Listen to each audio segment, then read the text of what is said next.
नमः संस्कृताय मित्रों, आप सभी का अपना यूट्यूब चैनल विजय भू क्लासेस में जुड़ने के लिए सभी को बहुत बहुत धन्यवाद। आज जो है 120 प्रश्न तक हमने करा दिए थे, उसका अगला प्रश्न संख्या 121। और सभी मित्रों को पता है कि जो आपकी TET, super TET, TGT, PGT, LT grade और अन्य प्रतियोगी परीक्षाओं में जहाँ पर भी जो संस्कृत पूछी जाती है, वहाँ पर ये जो प्रश्न है बहुत ही उपयोगी प्रश्न है, जो हर एक परीक्षाओं में लगातार पूछे ही जा रहे हैं। तो सभी मित्र जो है अधिक से अधिक संख्या में लाइव आएँ और अपने दोस्तों, यारों, साथियों को सभी को शेयर करिएगा। जो भी मित्र संस्कृत वाले हों उनको आप अधिक से अधिक मित्रों को जोड़ने का प्रयास करें। और जो नए मित्र हमारे साथ जुड़ें वो चैनल को सब्सक्राइब करें और बेल आइकन को प्रेस करें। जो घंटी जहाँ पर बनी होती है उस घंटी को प्रेस करें और ऑल कर दीजिएगा। ऑल घंटी को प्रेस करने के बाद में ऑल का ऑप्शन आता है, उसमें ऑल कर दीजिएगा, ताकि जो हमारी वीडियो का जो है नोटिफिकेशन आप सभी तक समय से आएगा। और जब भी आप देखेंगे, नेट खोलेंगे तो आपको नोटिफिकेशन मिलेगा, तो वीडियो आप देखिएगा। और वीडियो को देखने से पहले लाइक अवश्य करें, और ताकि जो है हमारा मनोबल बना रहता है, इससे पता लगता है कि आपने वीडियो को देखा है। तो सभी मित्र जो है चलिए स्टार्ट करते हैं। आगे का प्रश्न संख्या 121 देखिएगा। और जो है टेलीग्राम चैनल से अवश्य जुड़िएगा, वहाँ पर आपको जो है हम PDF इसलिए नहीं, क्योंकि मेरे लगातार प्रश्नों की सीरीज बनी हुई है। आज जो सीरीज ख़त्म होगी उसको मैं तुरंत PDF सिलेक्ट करके आपको टेलीग्राम पर उपलब्ध कराएंगे। तो सभी मित्र जो है टेलीग्राम लिंक से अवश्य जुड़िएगा। हम कमेंट के माध्यम से टेलीग्राम लिंक को प्रोवाइड करते हैं, उसको आप टच करके आप सीधे टेलीग्राम पर पहुंच जाएंगे। तो चलिए स्टार्ट करते हैं आज का 121 प्रश्न संख्या। क्या उत्तर होगा देखिएगा। प्रश्न में पूछा गया है, उद्योगिनम पुरुष सिंहम उपेति लक्ष्मी, वाक्य में उद्योगिनम पद में कौन सी विभक्ति है। 121 प्रश्न संख्या में उत्तर दीजिएगा।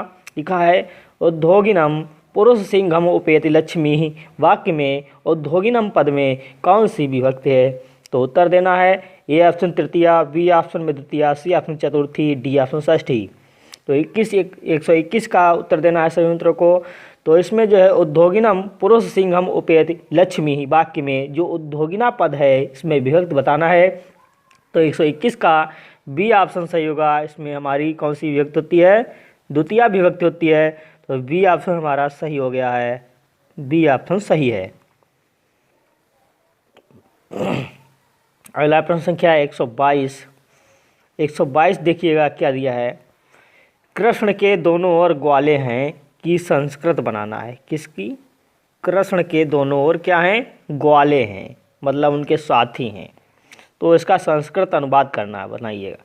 ए ऑप्शन कृष्णस्य उभयता गोपा सन्ति, बी ऑप्शन कृष्णम उभयता गोपा सन्ति, सी ऑप्शन कृष्णाय उभयता गोपा सन्ति, और डी ऑप्शन लिखा है कृष्णा उभयता गोपा सन्ति।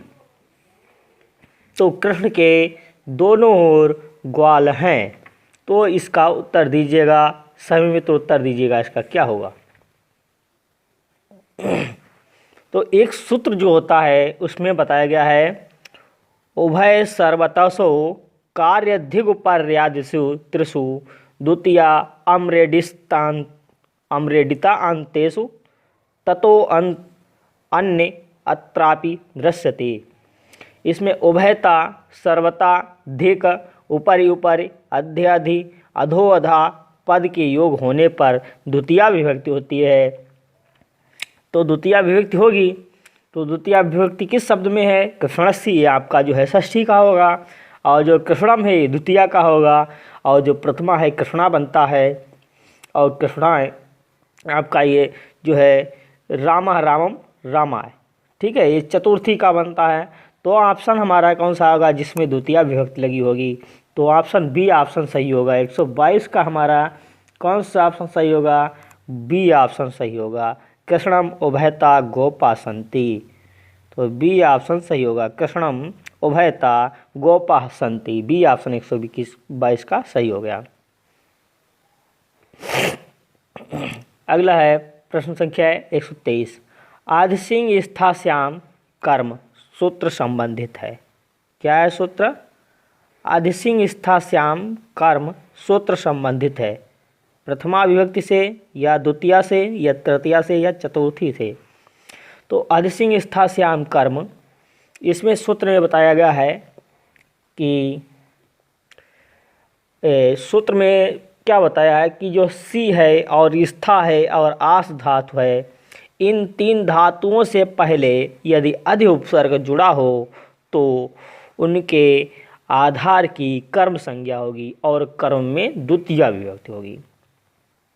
तो सी, स्था, आस, इन धातुओं से पहले अधि उपसर्ग जुड़ा है, इसलिए अधि उपसर्ग जुड़ा तो इनके आधार की क्या होगी? कर्म संज्ञा होगी। और कर्म में कौन सी विभक्ति होगी? द्वितीया विभक्ति होगी। तो बी ऑप्शन हमारा सही होगा। 123 का बी ऑप्शन द्वितीया विभक्ति। अगला है प्रश्न संख्या है 124। 124 में क्या लिखा है? संगात संजायते कामः। संगात संजायते कामः में सूत्र प्रवृत्त हुआ है। भुआ प्रवाह या बी आसन है जनिकर्तु प्रकृति, सी आसन आख्यातोपयोगी, डी आसन लिखा है पराजेर सोढ़ा। तो क्या होगा? संगात संजायते कामा में सूत्र प्रवृत्त हुआ है इस उदाहरण में। 124 का उत्तर देना है सभी मित्रों को। 124, तो 124 में बी विकल्प सही होगा, जनिकर्तु प्रकृति। जनिकर्तु प्रकृति, तो बी ऑप्शन सही होगा। अगला प्रश्न संख्या है 125। 125 में क्या बताया गया है देखिएगा। शिशु मोदकाय रोदति उदाहरण है। शिशु मोदकाय रोदति उदाहरण है। तो इस पर इप्सिता का है या तादर्थे चतुर्थी वाच्य का है या रुच्यर्थानाम प्रियमाणा का है या हित योगेच्चा। तो शिशु मोदकाय रोदति उदाहरण है, तो बताना है ये ऑप्शन लिखा है इस पर इप्सिता का या तादर्थे चतुर्थी वाच्य का या रुच्यर्थानाम प्रेमाणा का या हित योगेच्चा का। तो सभी उत्तर दीजिएगा 125 का। तो 125 का जो है हमारा कौन सा विकल्प सही होगा? बी विकल्प सही होगा। ये तादर्थे चतुर्थी वाच्य का विकल्प सही है। जो शिशु मोदकाय रोदति ये उदाहरण है वो तादर्थे चतुर्थी वाच्य का उदाहरण है, तो बी विकल्प सही होगा इसका। अगला प्रश्न संख्या 126।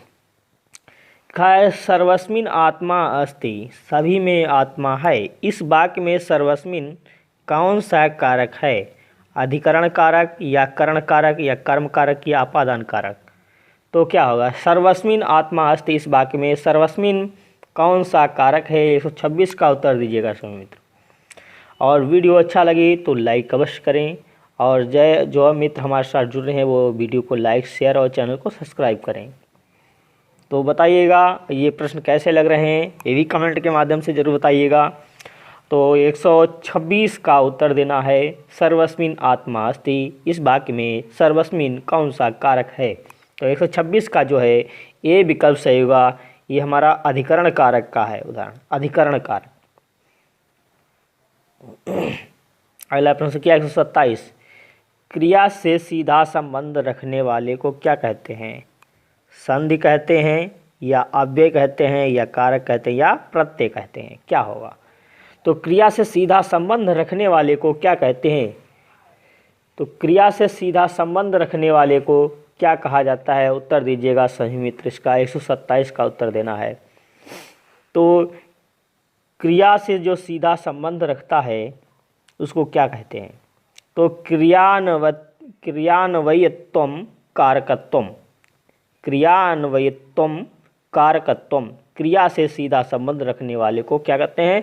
कारकत्वम, मतलब कारक कहते हैं। तो विकल्प हमारा सी ऑप्शन सही होगा इसका, सी विकल्प। 127 का सी विकल्प हमारा सही होगा, सी विकल्प। अगला प्रश्न संख्या 128। मुख्य रूप से प्रत्यय कितने प्रकार के होते हैं? ये बहुत ही इंपॉर्टेंट प्रश्न है। तो मुख्य रूप से प्रत्यय कितने प्रकार के होते हैं? ए ऑप्शन में 2, B option 3, C option 4, D option 5। तो बताइएगा 128 का उत्तर दीजिएगा सभी मित्र। 128 का उत्तर देना है, बहुत ही इम्पॉर्टेंट प्रश्न है और ये जो है प्रत्यय से संबंधित अब प्रश्न आपके चलेंगे लगातार। तो प्रत्यय पूछा गया है कि मुख्य रूप से प्रत्यय कितने प्रकार के होते हैं। तो मुख्य रूप से प्रत्यय जो होते हैं वो हमारे 2 प्रकार के होते हैं। ऑप्शन ए ऑप्शन सही होगा। और 2 प्रकार कौन कौन से होते हैं? तो आपको कृत प्रत्यय जो होते हैं, मतलब मुख्य प्रत्यय जो होते हैं 2 प्रकार के होते हैं। तो कौन से होते हैं? एक कृत प्रत्यय होता है, कृत प्रत्यय, और दूसरा होता है तद्धित।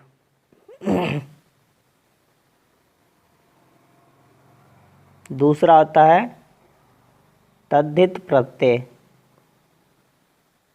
ठीक है, कृत प्रत्यय और तद्धित प्रत्यय, ये मुख्य रूप से 2 प्रकार के प्रत्यय बताए गए। तो ऑप्शन हमारा ये ऑप्शन सही हो गया 128 का। अगला है प्रश्न संख्या 129। लिखा है पच प्लस अत्वा के योग से शब्द होगा। पच प्लस अत्वा से, तो पक्त्वा बनेगा, ये ऑप्शन। बी ऑप्शन में बनेगा पचित्वा बनेगा, सी ऑप्शन में पक्वा बनेगा, डी ऑप्शन उपरोक्त में से कोई नहीं। तो 129 का उत्तर दीजिएगा सभी मित्र। पच प्लस अत्वा के योग से शब्द बनेगा। तो 129 का जो है हमारा कौन सा विकल्प सही होगा? उत्तर दीजिएगा। तो 129 का उत्तर देना है। तो 129 का जो बनता है वो ए विकल्प बनेगा, पक्त्वा बनेगा। पच धातु से अक्त्वा प्रत्यय करने पर बनता है पक्त्वा। तो 129 का ए विकल्प सही हो गया। अगला है प्रश्न संख्या 130। अस बरा अस प्लस अत्वा के योग से शब्द बनेगा। अस धातु से अत्वा प्रत्यय करने पर कौन सा शब्द बनेगा? तो आप्त्वा बनेगा, या भूत्वा बनेगा, या आसित्वा बनेगा, या इत्वा बनेगा। तो प्रश्न संख्या 130 का उत्तर दीजिएगा। प्रश्न संख्या 130 का उत्तर दीजिएगा। 130 सभी मित्र उत्तर दीजिएगा, क्या होगा 130 का? तो 130 का जो है उत्तर क्या होता है? अस धातु से अत्वा के योग से जो शब्द बनेगा वो क्या ऑप्शन बनेगा हमारा? भूत्वा बनेगा। बी विकल्प इसका सही होगा, भूत्वा बनता है। ठीक है, तो बी विकल्प सही होगा 130 का। अगला प्रश्न संख्या 131। तुमुन प्रत्यांत उदाहरण नहीं है। तो तुमुन प्रत्यांत उदाहरण नहीं है कौन सा? दृश धातु से तुमुन प्रत्यय करने पर द्रष्टुम बनता है, ये तो सही है।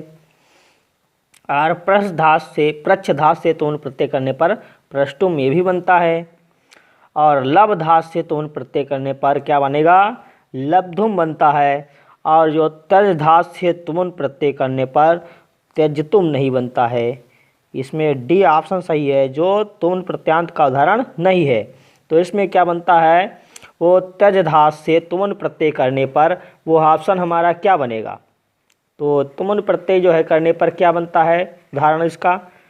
तो आप सभी को पता है कि तज धातु से तुमुन प्रत्यय करने पर जो होता है वो त्यक्तुम बनता है। क्या बनता है? त्यक्तुम बनता है। ऑप्शन हमारा क्या होगा कि क्या बनता है? त्यक्तुम।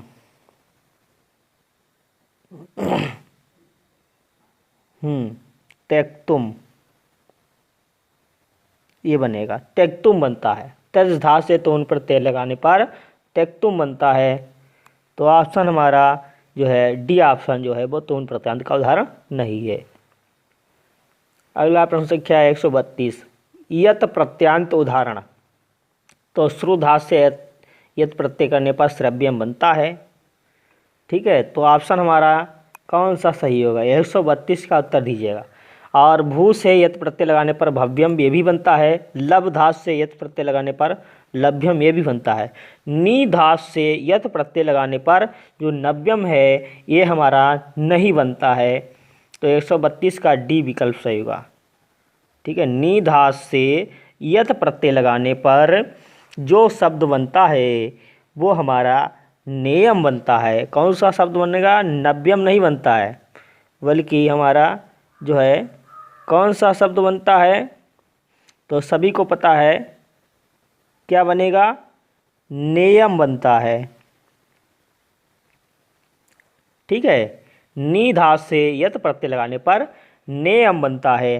तो विकल्प हमारा डी ऑप्शन जो है वो यत प्रत्यांत उदाहरण पूछा गया है, यत प्रत्यांत उदाहरण नहीं है, इसमें गलत छप गया है प्रश्न है ये। ठीक है, भव्यम, श्रव्यम, लभ्यम ये सभी बनेगा, लेकिन नव्यम ये नहीं बनता है। यहाँ पर यत प्रत्यांत उदाहरण क्या होगा, ये है की जगह पर लिखिएगा नहीं है, यत प्रत्यांत उदाहरण नहीं है, तब आपका ये डी ऑप्शन सही होगा 132 का। तो प्रश्न टाइपिंग में गलत हो गया। ठीक है, तो सही कर लीजिएगा इसका। तो इसका स्क्रीनशॉट ले लीजिएगा। ये तो प्रत्यांत उदाहरण नहीं है, तो प्रश्न संख्या ये गलत टाइप हो गया है, तो हाँ को इसमें हम लोग इसको काट देंगे। तो जो है ये तो प्रत्यांत उदाहरण नहीं पूछा गया है। बाकी सभी ये तीनों हमारे यत प्रत्यांत के उदाहरण है। ये नव्यम ही हमारा नहीं बनता है, नेयम बनता है, तब जाके यत प्रत्यांत का उदाहरण होगा। तो डी विकल्प सही होगा इसका 132 का। अगला प्रश्न संख्या 134, कृतिन प्रत्यांत उदाहरण है। तो क्री धास से अक्तिन प्रत्यय लगाने पर कृति बनेगा, गम धास से कृतिन प्रत्यय करने पर गति बनेगा, और द्रि धास से कृतिन प्रत्यय करने पर धति बनेगा। तो ऑप्शन हमारा कौन सा सही होगा, 133 का। तो 133 का डी विकल्प सही होगा। इसमें जो है डी विकल्प, ये सभी हमारे कृतिन प्रत्यांत के उदाहरण हैं, तो डी विकल्प इसका सही हो गया। अगला प्रश्न संख्या है 134, श्रुधास से अनियर लगाने पर बनेगा, क्या रूप बनेगा। तो श्रवणीयम बनेगा, श्रवणीय बनेगा और श्रवणीया। तो क्या बनेगा, अनियर प्रत्यय लगाने पर। तो सभी को पता है कि जो श्रुधास से अनियर प्रत्यय लगाने पर ये हमारे सभी रूप बनते हैं। तो उपरोक्त सभी ये सभी रूप बनते हैं। तो किसमें क्या बनता है, जो श्रवणीयम है ये हमारा नपुंसक लिंग का है। किसका है, नपुंसक लिंग का, नपुंसक लिंग का है। ठीक है, और जो ये श्रवणीय है ये किसका है, श्रवणीय ये पुल्लिंग का है।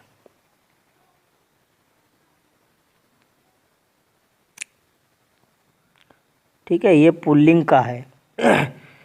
और ये श्रवणीय ये किसका है, स्त्रीलिंग का, ये स्त्रीलिंग का शब्द है, इसलिए तीनों शब्द हमारे बनते हैं। ठीक है, ये स्त्रीलिंग होगा, ये तीनों शब्द बनते हैं। ठीक, तो ऑप्शन हमारा डी ऑप्शन सही हो गया 134 का। अगला प्रश्न क्या 135, अत प्रत्यांत उदाहरण नहीं है, अत प्रत्यांत उदाहरण नहीं है पूछा गया।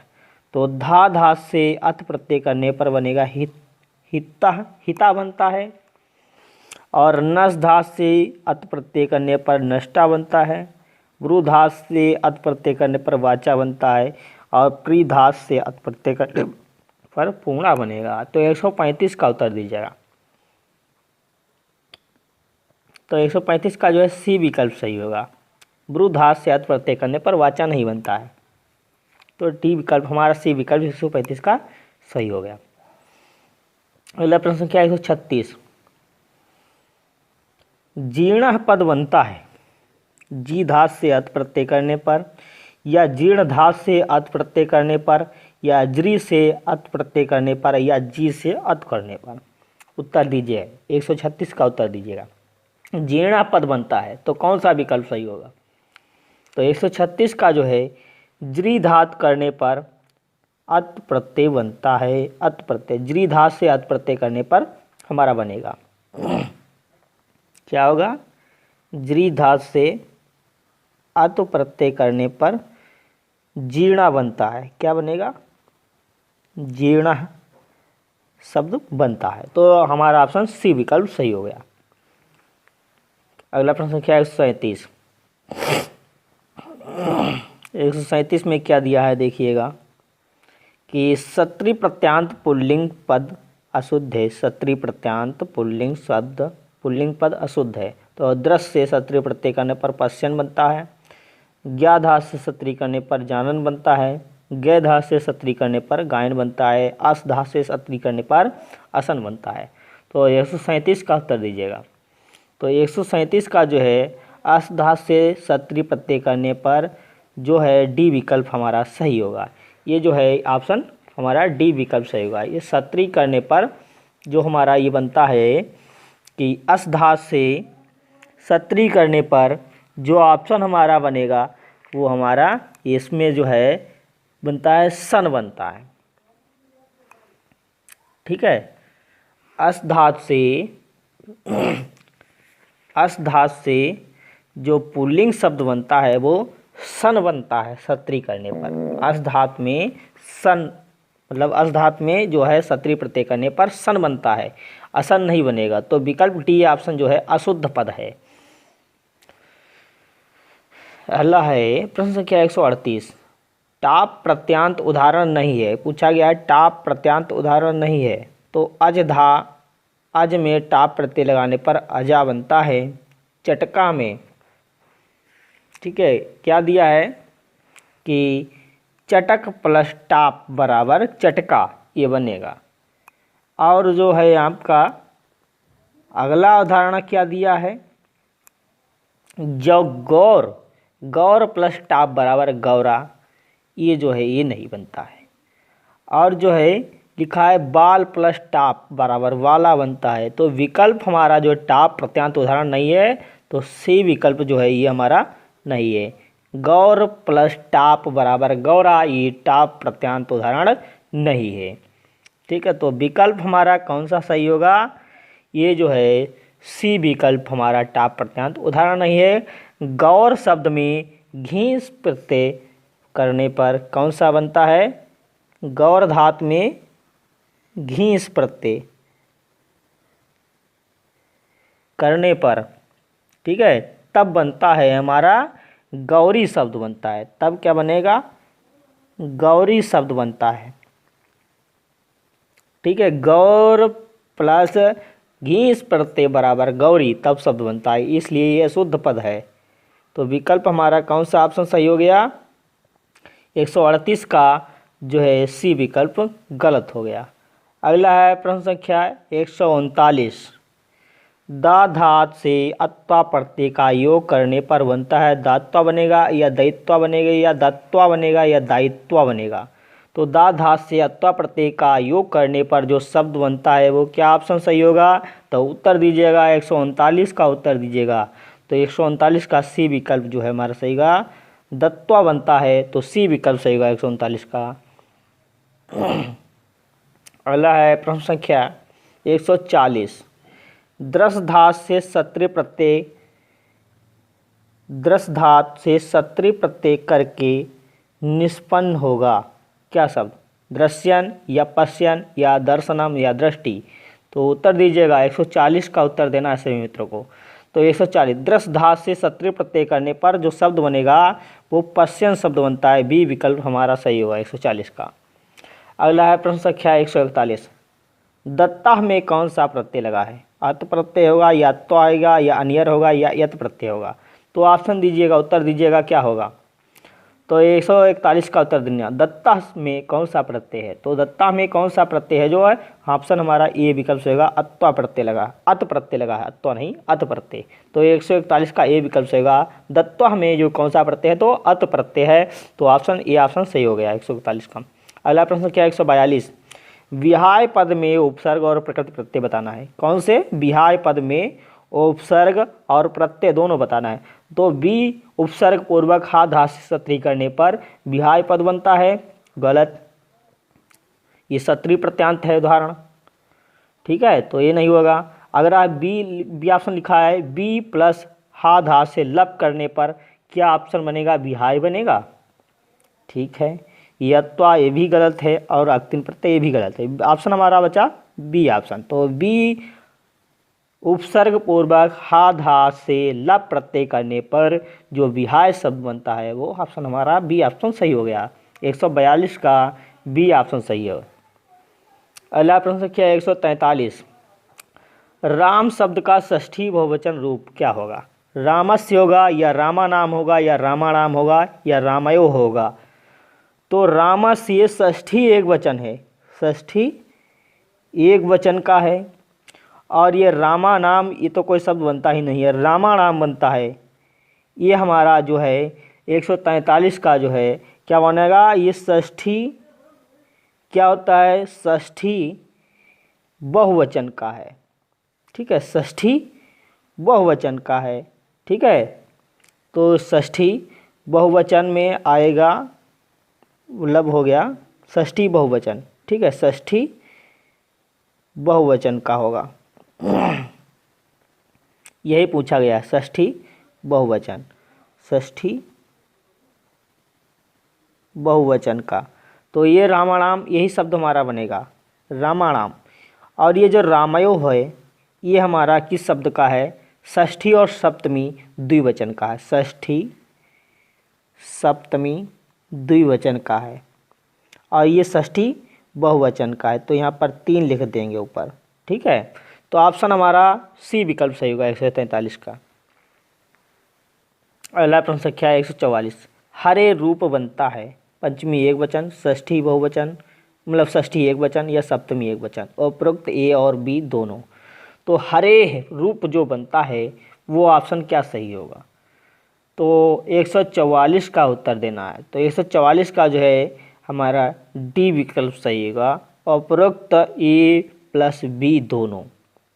तो पंचमी षष्ठी एक वचन में हरे हरे रूप बनता है, तो ऑप्शन हमारा उपरोक्त ए प्लस बी दोनों सही होगा, तो डी ऑप्शन सही हो गया। अगला प्रश्न संख्या 145, मुनि शब्द का षष्ठी सप्तमी विभक्ति, मतलब षष्ठी सप्तमी द्विवचन का रूप होगा। मुनि शब्द का षष्ठी सप्तमी द्विवचन का रूप होगा, तो मुनियो होगा या मुनयो होगा या मुनेह होगा या मुनि होगा, तो ऑप्शन उत्तर दीजिएगा। तो जो है मुनि शब्द का षष्ठी और सप्तमी जो होता है, क्या ऑप्शन सही होगा, षष्ठी और सप्तमी द्विवचन में कौन सा शब्द बनता है, तो विकल्प हमारा 145 का ए विकल्प सही होगा, ये मुनियोह बनता है षष्ठी और सप्तमी द्विवचन में, तो 145 का ए विकल्प सही हो गया। अगला प्रश्न संख्या 146, गुरु शब्द का द्वितीय बहुवचन, तो गुरु बनेगा या गुरून बनेगा या गुरुन बनेगा या गुरव बनेगा, तो उत्तर दीजिएगा। क्या है, द्वितीय बहुवचन में रूप पूछा गया है गुरु का, तो जो है गुरु का रूप क्या होगा द्वितीय बहुवचन में, तो गुरून बनता है, तो ऑप्शन बी ऑप्शन सही होगा, ये गुरून बनता है। बड़ा ऊ की मात्रा रा में रहेगी, तो वहाँ पर ये जो है ये ध्यान रखना, ये वाला रूप नहीं होगा, सी वाला गलत कर देना, ये बहुत इंपॉर्टेंट है। गुरु शब्द का द्वितीय बहुवचन में रूप बनेगा, तो ऑप्शन बी ऑप्शन हमारा सही हो गया। 146 का बी ऑप्शन और 146 का विकल्प हमारा कौन सा सही होगा, इसका उत्तर दीजिएगा। तो सभी में तो उत्तर दीजिएगा इसका 146 का, इसमें कोई डाउट लग रहा है।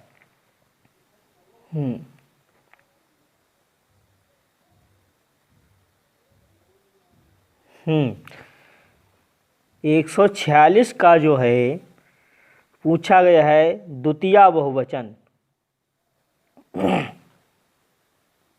द्वितीय गुरु शब्द का द्वितीय बहुवचन रूप बनेगा, तो द्वितीय बहुवचन में जो होता है वो ऑप्शन हमारा द्वितीय बहुवचन में गुरुन ही बनता है, तो विकल्प हमारा जो है इसका बी ऑप्शन ही सही होगा। 146 का बी ऑप्शन सही हो गया, 146 का बी ऑप्शन सही है, सही लगाया है। ठीक है, तो इसका बी ऑप्शन सही होगा। अगला है प्रश्न संख्या 147, पितृ शब्द का द्वितीय बहुवचन, तो द्वितीय बहुवचन में जो पूछा गया है ये उत्तर देना है कि ये द्वितीय हो गया, द्वितीय ये बहुवचन का मतलब तीसरे पुरुष का है, तो आपको बताना है पितृन बनेगा या फिर पिता बनेगा, ये पितृन बनेगा। तो ऑप्शन में जो है ए और सी हमारे एक जैसे ऑप्शन है, ये सही नहीं है ऑप्शन, तो एक ऑप्शन हम काट देते हैं, यहाँ पर जो है ए ऑप्शन हम लोग काट देते हैं। तो ए ऑप्शन की जगह पर हम लोग करते हैं, क्या होगा,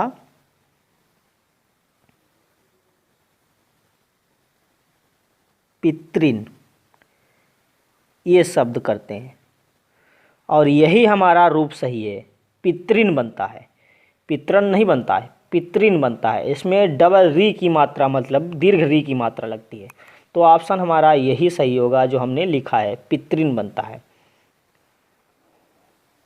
अगला प्रश्न संख्या 148, पितुः रूप बनेगा। तो पितुः रूप बनेगा पंचमी षष्ठी एक वचन में, या पंचमी षष्ठी द्विवचन में, या पंचमी षष्ठी बहुवचन में, या षष्ठी सप्तमी द्विवचन में। तो पितुः का जो है पंचमी षष्ठी एक वचन में क्या बनता है, पंचमी षष्ठी और एक वचन में। तो जो है पंचमी षष्ठी एक वचन में जो है हमारा रूप बनता है, पितुः ही बनता है। तो पंचमी षष्ठी एक वचन में ये पितुः शब्द बन जाएगा। तो विकल्प हमारा ए ऑप्शन सही हो गया। अगला क्या पूछा है, पंचमी षष्ठी द्विवचन में। तो पंचमी षष्ठी द्विवचन में जो रूप बनता है पंचमी षष्ठी द्विवचन में, तो वहाँ पर बनता है पित्रो। क्या बनेगा, पित्रोह, पित्रोह दो बार, ठीक है। और जो पंचमी षष्ठी बहुवचन में जो बनता है, वो बहुवचन में क्या बनता है, पंचमी षष्ठी बहुवचन में। तो पंचमी षष्ठी बहुवचन में, तो पंचमी में बनता है पितृभ्या। क्या बनेगा, पितृभ्या, ठीक है, ये पितृभ्या बनेगा। और जो है पंचमी में ये हमारा पितृभ्या बन गया। और षष्ठी में जो क्या बनता है, वो पितृणाम बनता है। क्या होगा, पितृणाम, पितृणाम, ये सप्तमी का होगा, ये सप्तमी है। और ये हमारा यानी सप्तमी नहीं, ये षष्ठी का है। कौन सा होगा, ये षष्ठी का होता है, क्षम्यताम, ये षष्ठी में बनता है पितृणाम, और ये पंचमी में बनता है, पंचमी विभक्ति बहुवचन में। और षष्ठी सप्तमी द्विवचन में, षष्ठी में पित्रो बनेगा और सप्तमी में भी आपका पित्रो बनेगा। तो ऑप्शन हमारा ये ऑप्शन सही हो गया इसका। अगला प्रश्न संख्या 149, पति शब्द का अशुद्ध रूप। तो पति शब्द का जो अशुद्ध रूप है वो क्या होगा, पति ही पति पत्या, पतिम पति पतिन, पत्या पतिभ्या पतिभि, या पते पतिभ्याम पतिभिया पतिभ्या। तो ऑप्शन क्या सही होगा, 149 का उत्तर दीजिएगा समित। तो 149 का जो है बी विकल्प हमारा सही होगा, जो अशुद्ध रूप है। पतिम, पति, पतिन रूप नहीं बनता है, ठीक है। तो अशुद्ध रूप हमारा बी ऑप्शन सही होगा, 149 का बी विकल्प सही हो गया। और अगला प्रश्न संख्या 150, रमा लता बालिका शब्द का चतुर्थी एक वचन में क्रमशः रूप बनेगा। तो इसमें जो है विकल्प मिस्टेक दिए हुए हैं, ए और सी एक जैसे दिए हुए हैं। तो अब कॉमन अंक इसमें हो जाएगा ए और सी, ठीक है। तो विकल्प हमारा ए और सी दोनों सही हैं, बाकी ये हमारे गलत हैं। तो बनेगा रूप जो बनता है वो होता है रामय लताय बालिकाय, ये रूप बनता है, ठीक है, चतुर्थी एक वचन में। तो विकल्प हमारा ए और सी दोनों सही है। अगला है प्रश्न संख्या 151, मति शब्द का चतुर्थी एक वचन रूप बनेगा। तो मति शब्द का जो है चतुर्थी एक वचन रूप बनेगा। तो मते बनेगा या मते, मत्तेय या मते या मताए। तो उपरोक्त ए और बी दोनों, तो क्या बताना है, 151 का उत्तर दीजिएगा। तो 151 का जो है डी विकल्प से होगा, मताए और मतेय रूप दोनों बनता है, ए और बी दोनों सही होगा। तो उपरोक्त डी ऑप्शन सही है। ये दोनों ऑप्शन हमारे जो बनते हैं, ये हमारे दोनों ऑप्शन चतुर्थी एक वचन में बनते हैं, एक वैकल्पिक रूप है। तो उपरोक्त डी ऑप्शन सही है। 151 का प्रश्न संख्या है 152, आज का जो है लास्ट प्रश्न है 152, वधू का वधु का अशुद्ध रूप छांटिए। तो वधु का जो है अशुद्ध रूप छांटना है, वो आपको बताना है क्या होगा।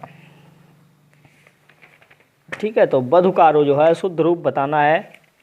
दिया है प्रथमा में क्या होगा, तो वधु का जो है प्रथमा में वधू, वद्धौ, वध्वा ये बनेगा, और द्वितीया में वधूम, वद्धौ, वधू बनेगा। और जो है आगे दिया है सी ऑप्शन दिया है सप्तमी वध्वाम, वद्धौ, वधूस, चतुर्थी में वध्वाय, वधोभ्याम, वधुभी। तो ऑप्शन अशुद्ध रूप छांटना है कि वधु का जो अशुद्ध रूप है वो क्या होगा, बताइएगा। 152 जो है, तो ये प्रथमा में हमारा जो है वधू, वद्धौ और वध्वा बनता है, ये सही है। द्वितीया में वधूम, वद्धौ, वधू ये भी बनता है।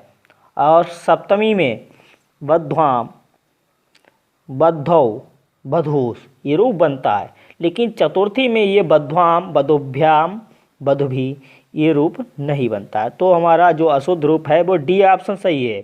चतुर्थी में जो रूप बनता है वो चतुर्थी में क्या रूप बनेगा, चतुर्थी में होता है वध्वे,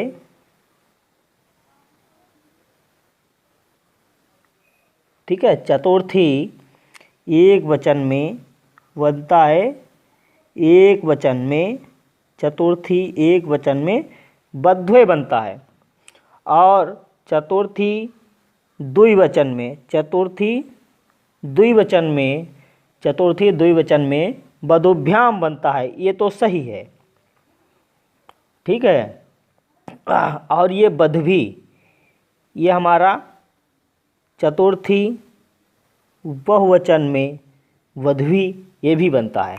बस ये एक विकल्प की वजह से ये गलत हो गया था। यहाँ पर वध्वे बनता है चतुर्थी एक वचन में। तो डी ऑप्शन जो है वो अशुद्ध रूप है। तो ऑप्शन हमारा डी विकल्प सही हो गया। तो आज के प्रश्न कैसे रहे तो सभी मित्र कमेंट के माध्यम से ज़रूर बताइए। और वीडियो अच्छा लगे तो लाइक और शेयर, अधिक से अधिक मित्रों को शेयर भी करिएगा और अपने साथियों दोस्तों को बताएं चैनल के बारे में। और सभी मित्रों को बहुत बहुत धन्यवाद हमारे साथ लगातार बने रहने के लिए। तो आपको जो है फिर अगले वीडियो में मिलते हैं। सभी को बहुत बहुत धन्यवाद। नमः संस्कृताय, शुभ संध्या, धन्यवाद।